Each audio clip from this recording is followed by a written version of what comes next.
Assalamualaikum, halo sahabat sehat RSBP Batam. Perkenalkan, nama saya Dr. Ahmad Mubin Tasud, spesialis urologi. Pada kesempatan ini saya akan menyampaikan masalah disfungsi ereksi, penyebab dan tata laksananya. Nah, sahabat sehat, disfungsi ereksi mungkin udah pernah didengar ya, atau yang lebih umumnya disebut dengan impotensi. Impotensi atau disfungsi ereksi ini definisinya adalah ketidakmampuan untuk mencapai atau mempertahankan ereksi yang memadai untuk memungkinkan performa ereksi yang memuaskan.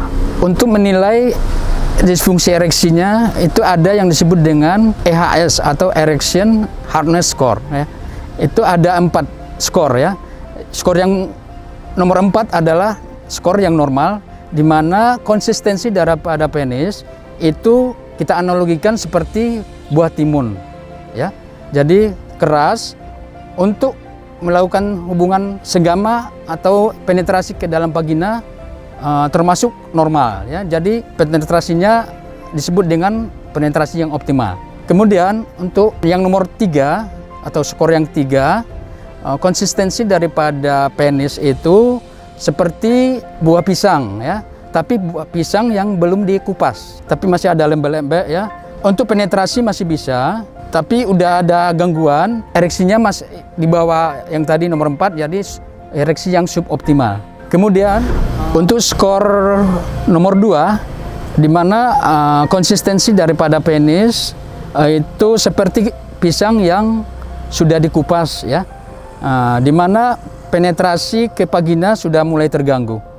Jadi angka skor yang nomor 2 ini termasuk cukup keras, tapi untuk penetrasi udah mengalami gangguan ya. Kemudian untuk skor yang nomor 1 itu konsistensinya kita analogikan seperti tahu ya, jadi lembek. Memang dia penisnya mengalami pembesaran, tapi besar aja tapi lunak. Jadi penetrasi ke dalam vagina sudah terganggu.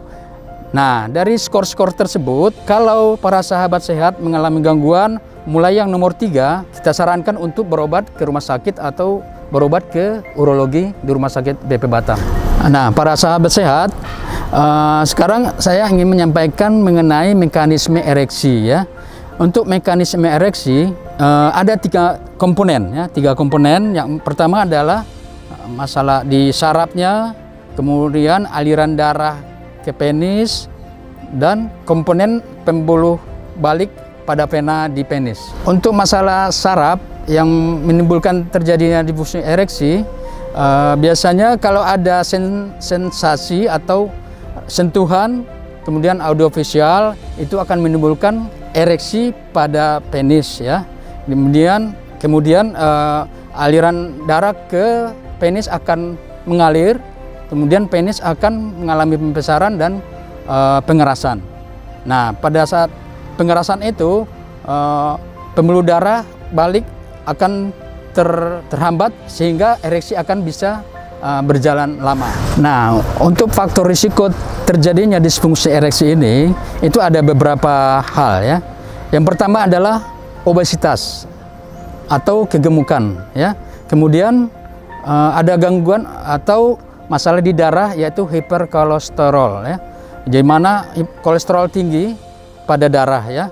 Nah, ini sama dengan penyakit seperti stroke, penyakit jantung ya. Di mana pada penyakit ini akan menimbulkan gangguan aliran darah ke dalam hal ini disfungsi ereksi akan mengalami gangguan darah alirannya ke penis. Jadi itu akan mengganggu ereksinya ya.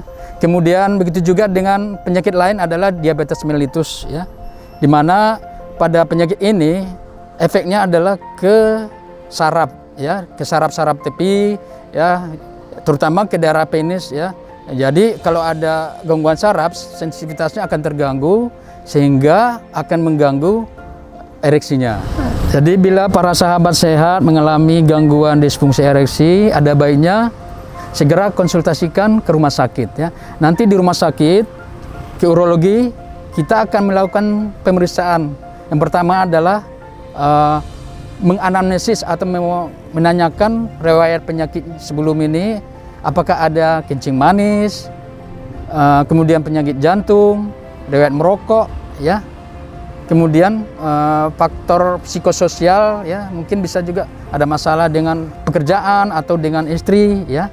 Itu perlu kita tanyakan. Kemudian pemeriksaan yang berikutnya adalah pemeriksaan fisik, ya. Yang utamanya ya kita periksa adalah masalah di daerah kelaminnya atau penisnya. Kadang-kadang pernah dengar ada namanya penis yang bengkok, ya.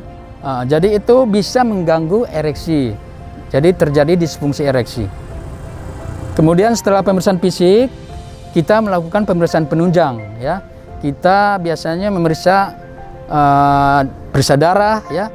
Utamanya kalau kita curiga ada diabetes mellitus, kemudian pemeriksaan kolesterol untuk menilai ada masalah di jantung apa enggak, ya, yang menimbulkan gangguan ereksinya. Di samping pemeriksaan gula darah tadi, ya, sama kolesterol, kita perlu pemeriksaan hormon testosteron, ya. Di mana hormon testosteron ini sangat berpengaruh kepada libido, ya, atau nafsu seksual, ya. Kalau testosteron rendah, efeknya akan menimbulkan gangguan disfungsi ereksi. Kemudian yang perlu kita lakukan pemeriksaan lain adalah pemeriksaan rigid scan, ya. Di mana pemeriksaan rigid scan ini adalah untuk membedakan apakah penyebab disfungsi ereksinya disebabkan karena faktor organik atau faktor psikis, ya. Faktor psikis di sini, ya, kalau misalnya ada gangguan hubungan dengan istri atau masalah di pekerjaan, ya, itu dengan obat-obatan tidak bisa, ya. Jadi perlu kita tindak lanjuti dengan konsultasi ke dokter psikiatri atau kesehatan jiwa. Para sahabat sehat RSBP Batam, demikian penjelasan dari saya mengenai disfungsi ereksi. Apabila para sahabat sehat mengalami gejala hal-hal tersebut di atas, segera konsultasikan ke Rumah Sakit BP Batam atau ke urologi. Demikian, terima kasih. Wassalamualaikum warahmatullahi wabarakatuh.